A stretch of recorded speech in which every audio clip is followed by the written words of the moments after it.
Hey guys, this is Miss Tar, and today we're going to talk about compare and contrast text structure. So, we've been learning about the 5 different types of text structures starting out this week, and today our first one is going to be compare and contrast. So, again, there's 5 different types of text structures. There is description, order and sequence, or might also be known as chronological, cause and effect, compare and contrast, and problem solution. And again, today we're going to first focus on compare and contrast. So, something about compare and contrast is when an author is writing a passage, an informational passage, the author would be telling you the similarities and differences between people, things, concepts, or ideas. And so, when you're reading nonfiction and you think, they are telling me how chocolate and vanilla ice cream are the same, or they are telling me how Halloween and Day of the Dead are different, that would be a clue that this author is using a compare and contrast text structure. Think of it like a Venn diagram. They're telling you how things are the same, how they're different, and they're telling you about the two or more things.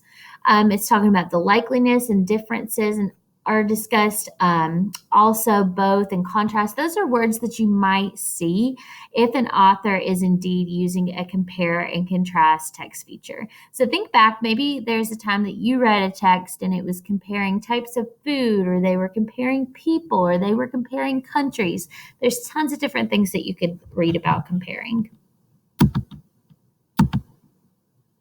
All right, so let's use the example Greenland. What do you think, and Greenland is a country, what do you think Greenland would look like?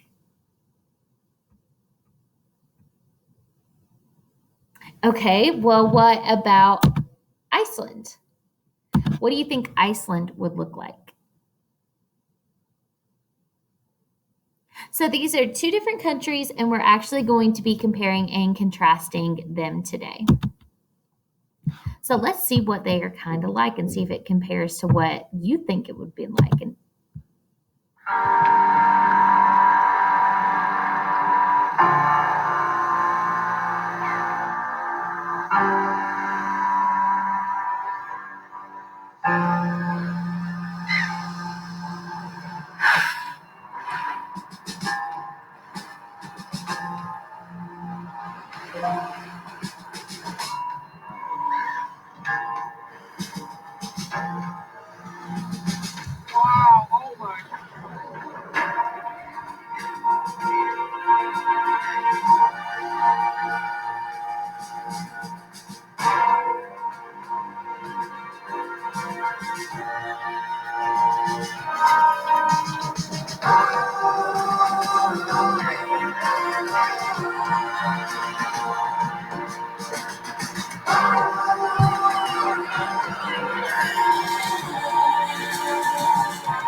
So that was Greenland. Think to yourself, was that what you expected Greenland to look like?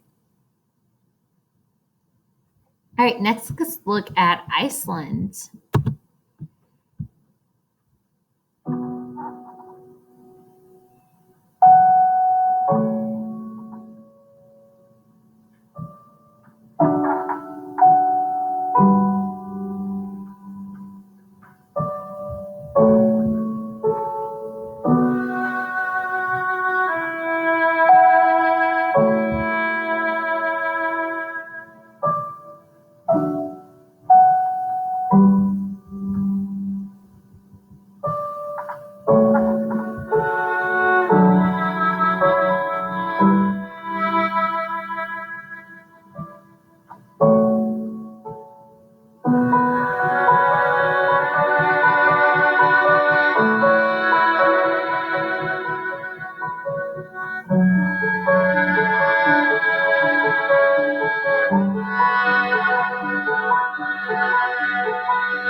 So is that what you pictured Iceland to look like?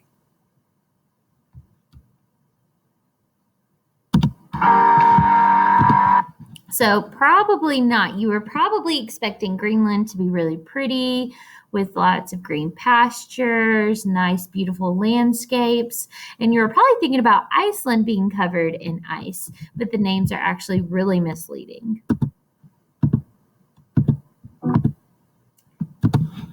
So now we're going to be reading a passage about Iceland and Greenland to compare and contrast how the countries are like and different.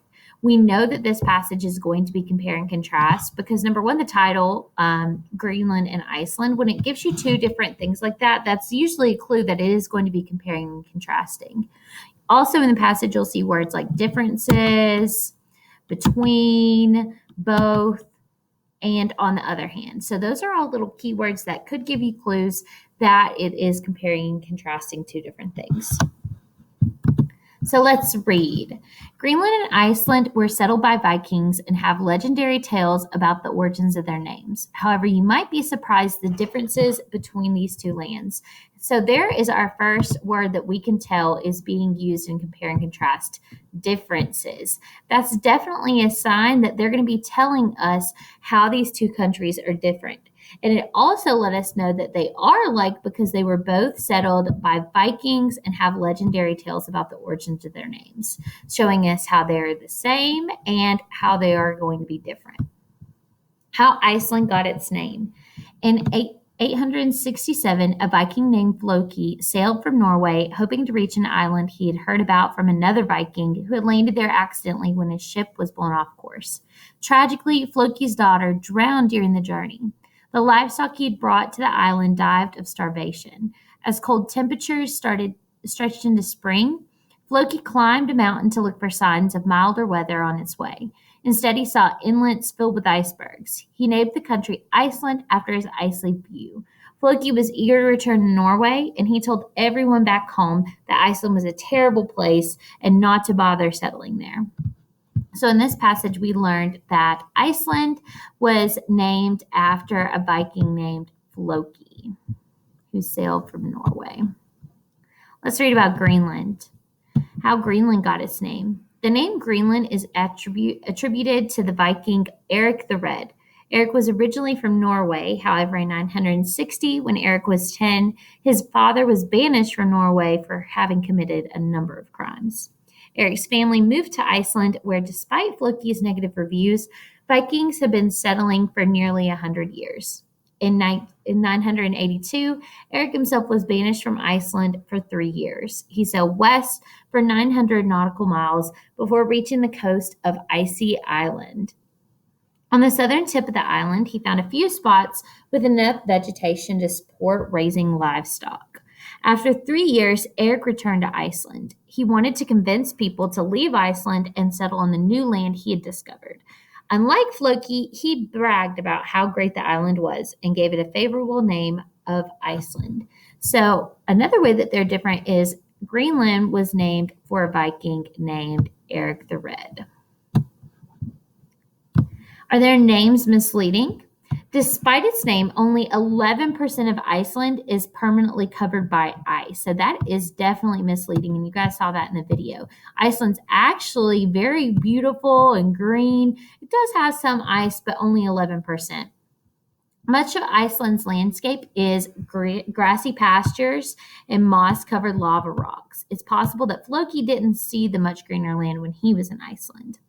On the other hand, and there's another one of those key words, more than 80% of Greenland is covered by the polar ice cap.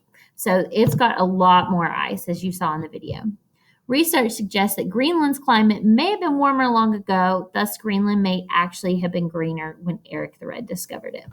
So this passage talked about Greenland and Iceland, and it showed us that they are similar in the ways that they are both discovered by Vikings and have legendary tales made up of them.